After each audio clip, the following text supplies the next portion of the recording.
Hello, welcome back to another video with movement style.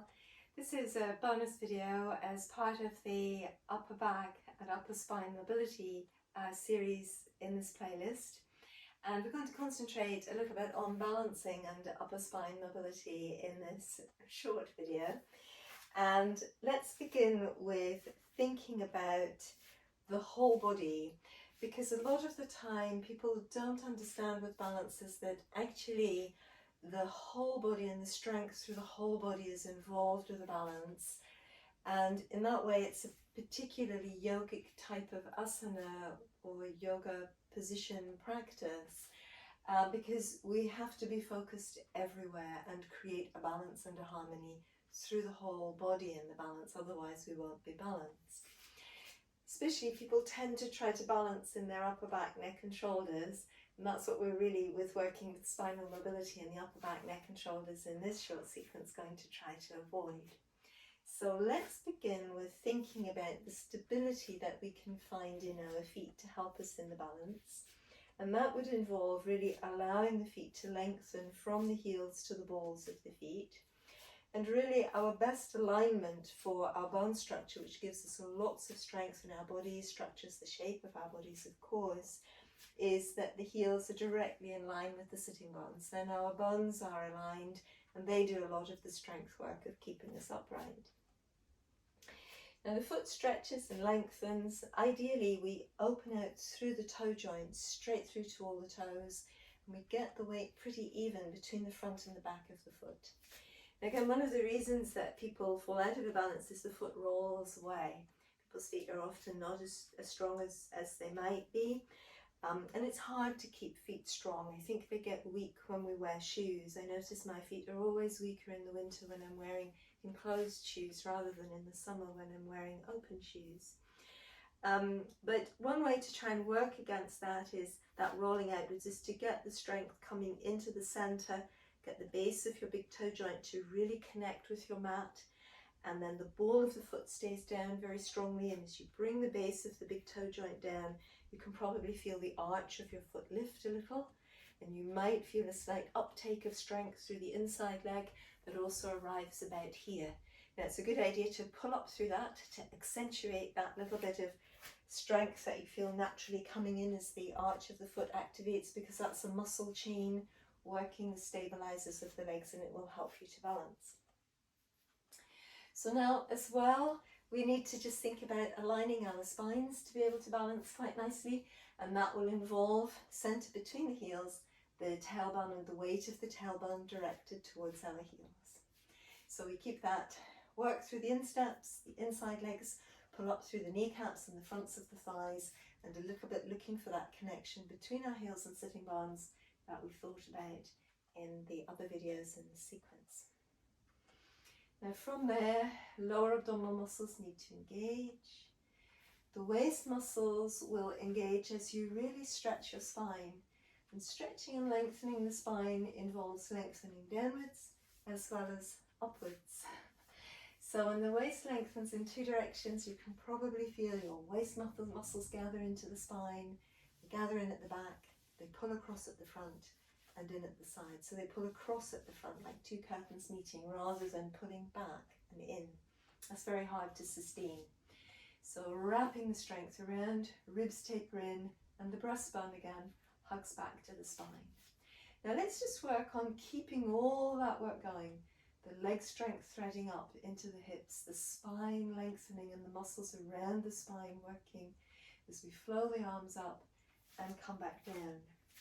And as we move up into this position, we could think about this space in our shoulder joints widening and opening as if it were going to touch either side of the room where you are. And another key point here for balance and indeed for upper back mobility is just allowing the shoulder blades to stay stable, avoiding this drift. Just keep the shoulder blades stable, the energy in the shoulder blades moving down the back. Now into this we're going to just gradually add a little bit more mobility. We're going to work on keeping the weight even through the feet and the legs, holding the pelvis square as the upper spine comes into a twist and the arms come to shoulder height. Breathe in, growing tall again, and breathe out to unspiral and to release the arms back down. So breathing in to grow tall, shoulders soft, breathing out to spiral and twist the arms open out of the line of the shoulders, breathing in to flow back up, to untwist and to come back down on the exhalation.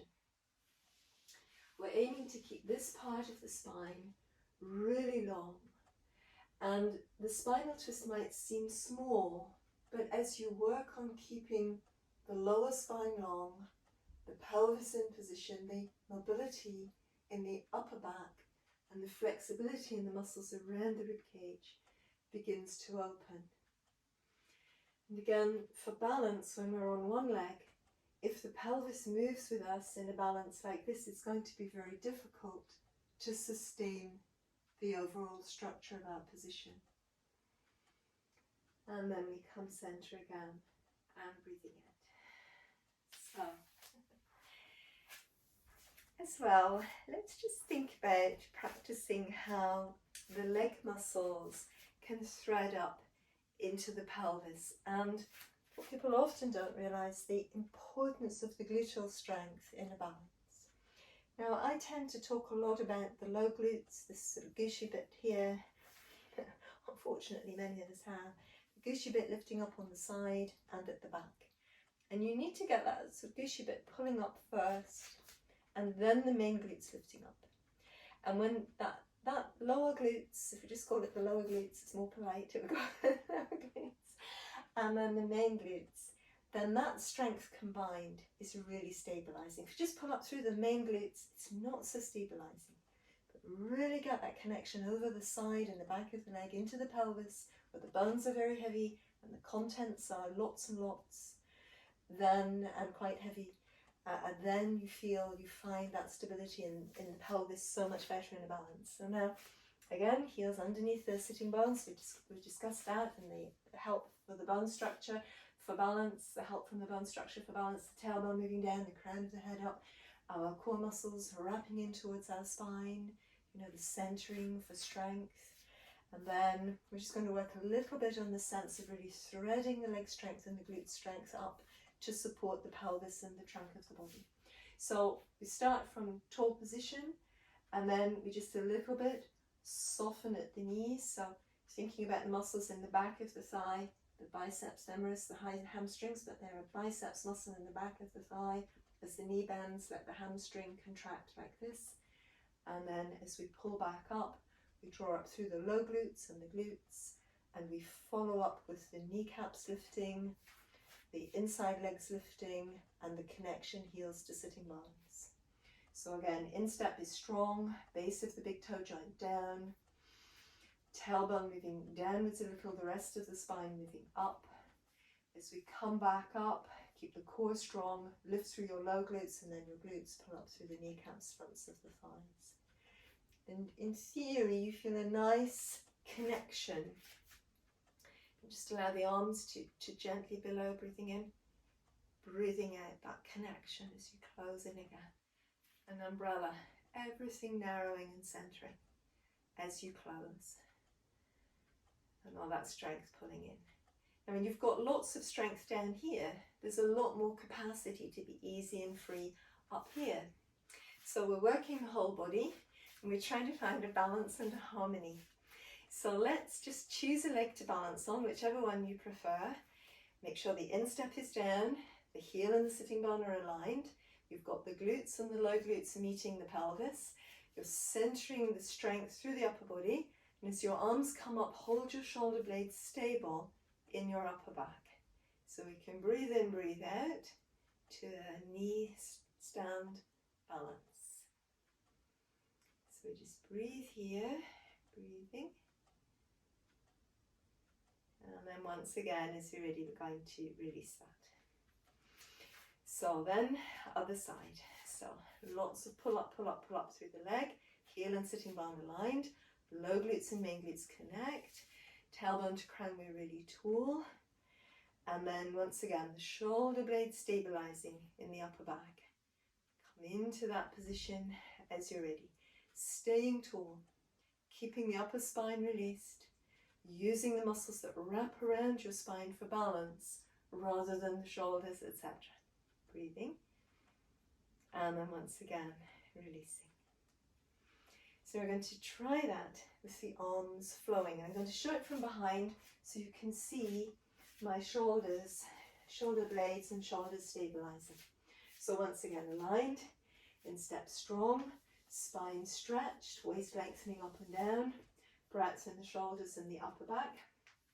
And to breathe in, breathe out, coming into our knee balance. And then as you're ready, breathing in, so growing tall, keeping the leg strength threading into the pelvis and spine growing tall, and the arms release.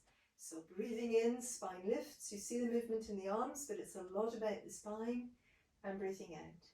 So right from the base of the spine and both sides of the waist open and both sides of the ribs and the crown, and breathing out, namaste, and just releasing. So let's give it a go other side. So again, heel and sitting bone align, spine lifts really tall, one leg comes away, arms go wide. So again, avoid balancing from the shoulders, balance from the strength of your foot, your leg, your pelvis, your spine, and your core muscles. Breathing in, let your spine open, and breathing out. Breathing in, the spine opens, and breathing out, namaste, coming back. Good. So then, pièce de résistance, the same practice with a spinal twist flow. And this is where we really need the stability in the rest of the body, because we're just not going to be able to flow in a twist with the upper body and the arms opening if we're tensing for balance from there. So again, we focus to that length and breadth and depth of space, that's the body. And then we just think about finding our foot placement and our connection through our leg, and again we connect right up through the spine, so it's a whole body movement. We take our time to know where our own body space is and where the weight of the spine is and how we're going to work with it. So we're breathing in, breathing out to our balance, and then as we're ready we flow up. Now the twist will flow towards the raised leg, spiraling through the spine, heel, tailbone, crown stay aligned. Breathing in, we come back up, and breathing out back to the center. Breathing in, we flow up. Breathing out, we spiral. We have to keep the pelvis in position. We practice that. Breathing in, we come back up. Breathing out, we unspiral. And the last round. So breathing in, we lengthen. Whole spine lengthens. It's not just about the arms. Spine spirals. Breathing out. Breathing in. Once again, namaste, and letting go. So let's give it a go on the other side as well. So it's so much about concentration, so much about the living energy in our own bodies. So let's again find our foot placement, draw up through our leg strength, connect with the strength around our pelvis and the base of the spine to stabilize. Feel where our spine is, and once again, as you're ready, your basic knee balance. So once again, as you're ready, we're breathing in to grow tall, breathing out to spiral towards our raised leg, breathing in, back to the center and wide. So keep drawing up through your supporting leg, keep the gluteal muscles really strong. Let the pelvis stay out of the work, just the stability from the pelvis coming in and lowering again. Last one, breathing in, breathing out to spiral, breathing in to flow back up, and namaste, and releasing. Good, well done. Of course it takes practice to be able to perform these positions. It takes time, and we have to learn how to concentrate through the space of our bodies. Unless we're trained dancers, we've been moving as professionals since we were tiny tots, then we do have to take time to learn these practices, and that's just part of it. We return to our yoga practices and they become friends, they become part of our life. We know ourselves through our ability to practice these movements. We know our mood, and we know sometimes that the asana and the practices that we need to change our mood, to release our mood, and yoga becomes our friend in this way. It's not about at all being perfect or being able to do everything instantly, and of course there's loads of practices I can't do as well. So now let's hinge forward, and just coming into a forward bend, abdominal muscles strong. Take some support if you haven't got bricks or blocks or a chair to lean on, then just, you know, use your thighs a little bit there, so that you're not overstretching. If you've done all the other 2 videos in this sequence, then you may feel very happy to just stretch straight away. So let's see what happens. Good, breathing there. And then once again, as you're ready, just rolling back up through our spines. And can come down to the mat for a rest. Thank you for watching. I hope you've enjoyed looking at these balances. Please think about subscribing to the channel if you haven't already, and it's always lovely to read your comments and find out how you're getting on with the videos, if they're helpful or if you're enjoying them. Thank you for watching, and namaste.